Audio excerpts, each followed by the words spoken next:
नमस्कार मेरे प्यारे बच्चों, फिर से आपका स्वागत है एपीएस ऑनलाइन क्लासेज में। पिछली क्लास में मैंने आपको जेनेटिक्स से संबंधित टॉपिक लिया था। 3 डेफिनेशन आपके सामने रखी थी। एक आनुवंशिक लक्षण, सेकंड आनुवंशिकता और थर्ड आनुवंशिकी। अब मैं क्रम से आगे चलते हुए आपके सामने आनुवंशिकी से संबंधित शब्दावली अर्थात कुछ परिभाषाएं ले रहा हूं, जिससे कि ये परिभाषाएं समझ में आ जाए तो फिर इस चैप्टर को समझने में कोई दिक्कत नहीं आएगी। सबसे पहला शब्द जो हमारे सामने आ रहा है वो है जीन।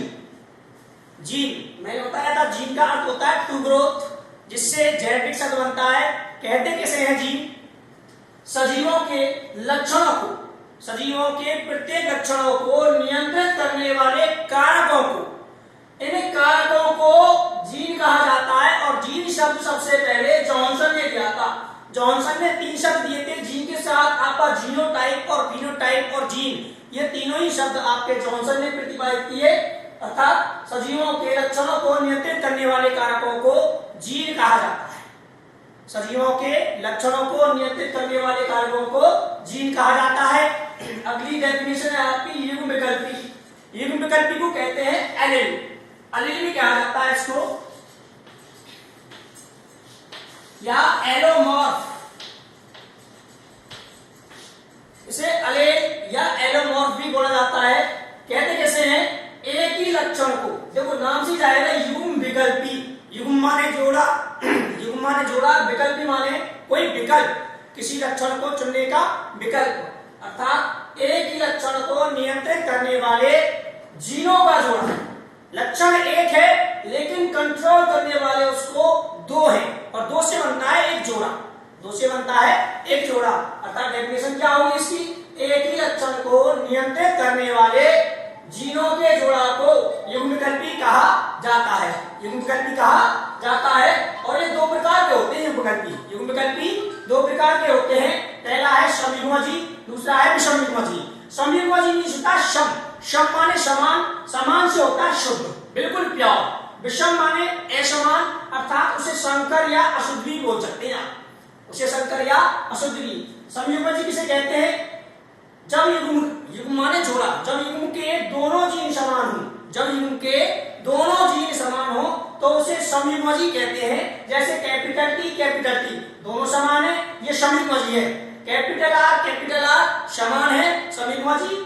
स्मॉल टी समयुग्मजी, स्मॉल आर समयुग्मजी। जैसे कैपिटल ए ले, जब समान होंगे दोनों शब्द, दोनों जीन समान होंगे, जोड़े समान होंगे तो सम हो जाएंगे। अब आगे जाके जब युग्म के दोनों जीन असमान हो तो इसे विषम युग्मजी कहते हैं। जैसे एक कैपिटल टी है, दूसरा स्मॉल टी है, एक बड़ा हो गया एक छोटा हो गया, इसलिए अलग अलग हो गए। और जब ये अलग अलग हो तो इनको विषम युग्मजी बोलेंगे। तो डेफिनेशन क्या बनेगी? जब युग्म के दोनों जीन समान हो तो इनको समयुग्मजी कहते हैं, और जब युग्म के दोनों जीन असमान हो, अलग अलग हो तो इनको विषम युग्मजी कहा जाता है। Example 4 capital T small T, capital R small are.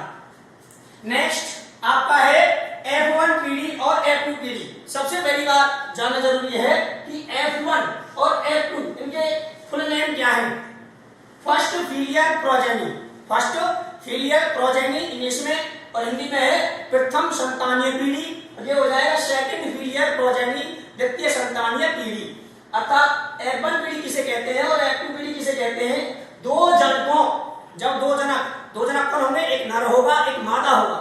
2 जनकों के मध्य क्रॉस कराने से, क्रॉस मान होता है संक्रमण, क्रॉस मान होता है संक्रमण। 2 जनकों के मध्य क्रॉस कराने से उत्पन्न पीढ़ी को F1 पीढ़ी कहा जाता है। 2 जनकों के मध्य क्रॉस कराने से उत्पन्न पीढ़ी को F1 पीढ़ी कहा जाता है। और जब 2 F1, यहाँ तो हमने क्या लिए? 2 जनक लिए हैं। अब क्या यहाँ पर हमारे प्राप्त हो गई F1 पीढ़ी। कौन सी पीढ़ी प्राप्त हो गई? F1 पीढ़ी। 2 जनकों के मध्य क्रॉस कराने से उत्पन्न पीढ़ी को F1 पीढ़ी कहते हैं। क्या कहते हैं? F1 पीढ़ी कहा जाता है। और जब 2 F1 पीढ़ी के जनकों के मध्य क्रॉस कराए, 2 F1 पीढ़ी के जनकों के मध्य क्रॉस कराया जाता है तो इससे उत्पन्न पीढ़ी को F2 पीढ़ी कहा जाता है। क्या कहा जाता है? F2 पीढ़ी कहा जाता है। अब नेक्स्ट है मेंडेलवाद।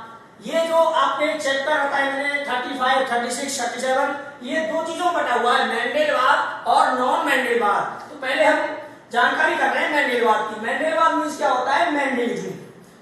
मेंडेलवाद मींस होता है मेंडलिज्म। कहते कैसे हैं? मेंडल के वंशागति के नियमों को, मेंडल के वंशागति या आनुवंशिकता के नियमों को मेंडेलवाद कहा जाता है। अब मेंडल ने अपनी जो खोज की थी, मेंडेलवाद की पुनः जो खोज हुई थी वो सन 1900 में हुई। इनके 3 शिष्य थे। मेंडेलवाद के पुनः खोजकर्ता, कई बार जीके में या कंपटीशन कुछ लेता है, मेंडेलवाद के पुनः खोजकर्ता। इसकी एक टिप्स बता रहा हूं मैं आपको, जिसकी आप भूले नहीं। डीकेएस, देकेस हो गया हजार, डीकेएस हजार, एचजे, डी मान हो जाएगा डिग्रीज, के मान हो जाएगा कार्टोरेंस, एस मान हो जाएगा शर्मा। ये तो हो गए आपको 3 वैज्ञानिक, 3 साइंटिस्ट। और हजार इन देशों के नाम है। एच से बनेगा हॉलैंड, जे से बनेगा जर्मनी, ए से बनेगा ऑस्ट्रिया। अर्थात डिग्रीज हॉलैंड से था, कार्टोरेंस जर्मनी से था और शर्मा ऑस्ट्रिया से था। इन तीनों ने मिलकर मेंडेलवाद को आगे